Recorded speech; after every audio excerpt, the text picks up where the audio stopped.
Kita cerita dari ni, kita nak pertahan sahabat Nabi.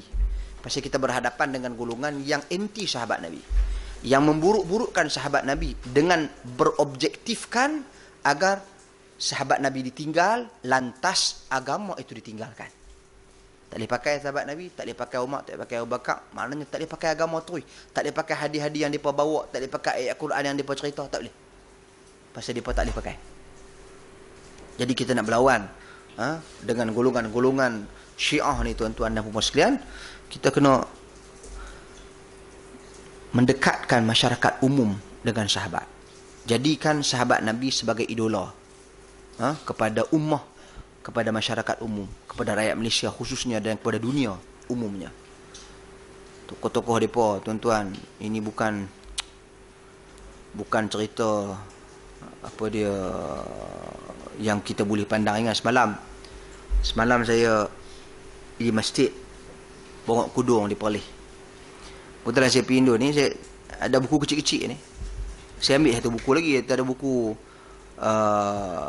Dr. Fadl Ilahi, saudara kepada Dr. Ihsan Ilahi Zahir. Saya Zahir kan mati kena bom dengan Syiah dalam mikrofon dia. Jadi saya tengok buku tu, saya ambil. Dia cerita tentang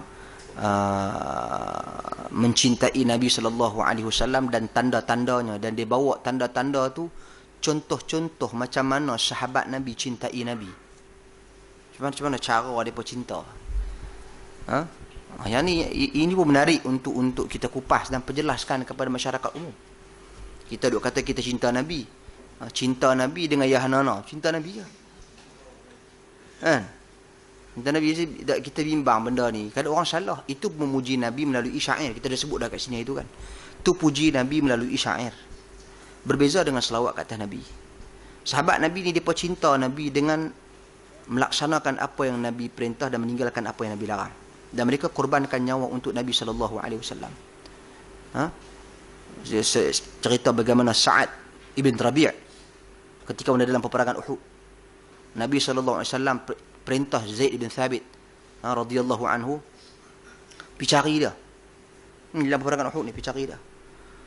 Dan Nabi pesan kepada Zaid bin Thabit, kalau jumpa dia, fa'aqri alaihi salam, fa'aqrihu alaihi salam. Okey, maknanya sampaikan salam aku kepada dia.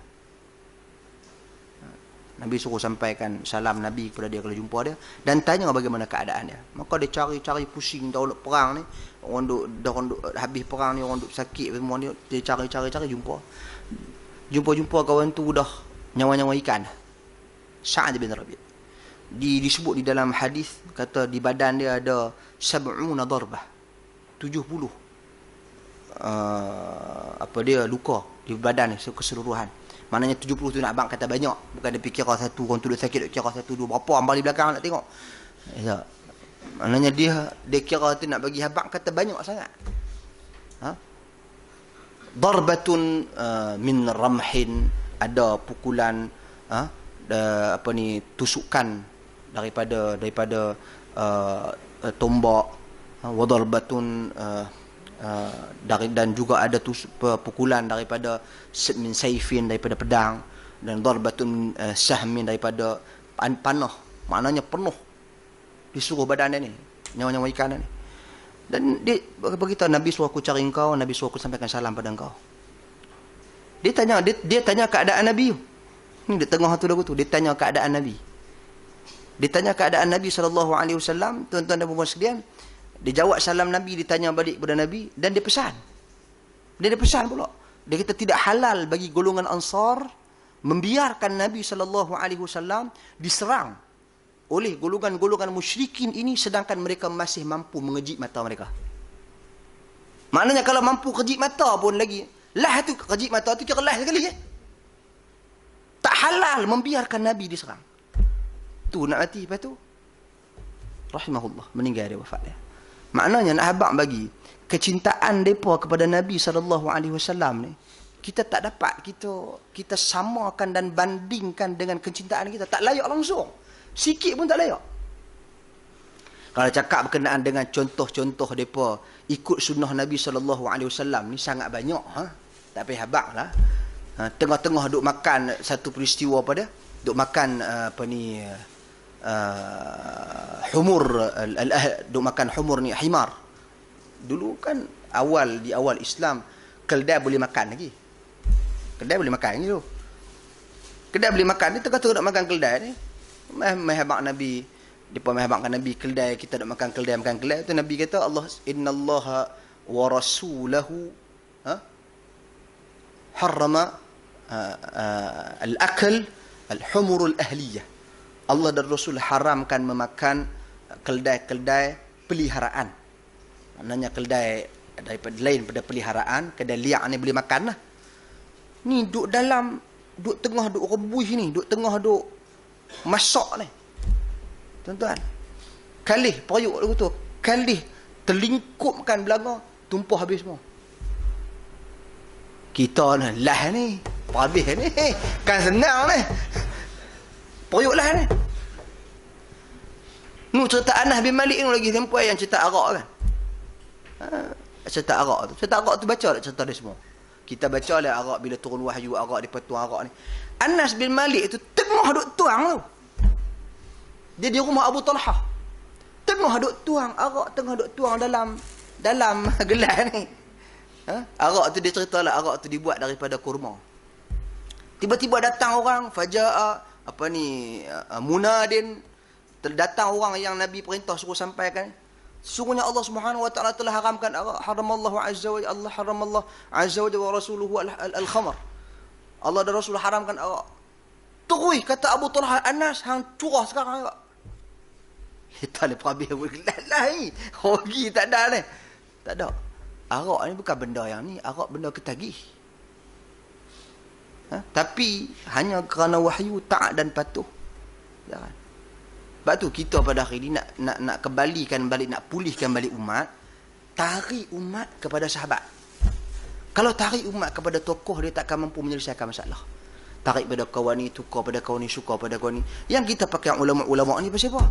Pasal ulama macam ni ajak kita cinta sahabat. Tu kita pakai dia. Kalau dalam ucapan penjelasan pun tak cerita langsung pasal sahabat Nabi, kontang daripada hadis Nabi, kontang daripada Quran dan Sunnah dan penjelasan sahabat Nabi, payahlah kita nak terima. Pasal kita tak yakin hampa ada penjelasan ni, penjelasan nak bawa kami ikut contoh sahabat Nabi seperti mana sahabat Nabi ikut Nabi, ataupun nak bawa kami pergi ke mana? Apa direction nak? Jadi kalau kita itu tuan-tuan dan puan sekalian tak clear, tak betul-betul ada prinsip. Sebab tu bila sahabat kita tanya minggu lepas ni, dia kata Imam Syaukani ni duk cerita suruh ikut Quran Sunnah apa semua, macam mana bagaimana pula dengan kedudukan sahabat Nabi. Sebab tu saya tengok Imam Syaukani dia cerita tu basic. Dia cerita juga penjelasan sahabat Nabi. Contoh Ali bin Abi Talib. Bila Ali bin Abi Talib dia kata aku hantar Abul Hayyaj al-Asadi, seperti mana Nabi dulu hantar aku pergi runtuh binaan-binaan di atas kubur, kini aku hantar Abul Hayyaj al-Asadi untuk runtuh binaan-binaan di atas kubur. Itu kata Ali, maknanya sahabat Nabi lah tu. Cuma Al-Imam Syaukani dia tak tekan sangat isu sahabat Nabi. Jadi antara metod penting tuan-tuan dalam nak memahami nas, kita bawa minggu ni kita cerita pasal sahabat Nabi radhiyallahu anhum ajma'in. Setidak-tidaknya respect kita ni, kita tak lupa dalam berbicara soal agama, tak lupa daripada sahabat Nabi. Lupa sahabat masalah, lupa sahabat Nabi tuan-tuan masalah lah kita. Wallahu a'lam. Kemudian tuan-tuan dan puan-puan sekalian, banyak lagi cerita. Saya baca buku tu masa semalam saya baca atas kapal terbang tak nak balik tu. Duk baca baca sedihnya buku ni kita. Jadi semalam tu saya balik, saya kupas buku tu di Masjid Bongok Kudung. Habis itu buku semalam, tapi kupas tajuk-tajuk lah. Ambil satu contoh, dua contoh hadis, ambil itu contoh. Supaya ada benda-benda lagu tu cerita-cerita yang kita mungkin tak terbaca. Dan benda tu tazkiyatun nufus. Dia nak pulihkan jiwa kita. Nak pulihkan hati kita. Mungkin kita jauh, kita kadang-kadang kawan-kawan kita ni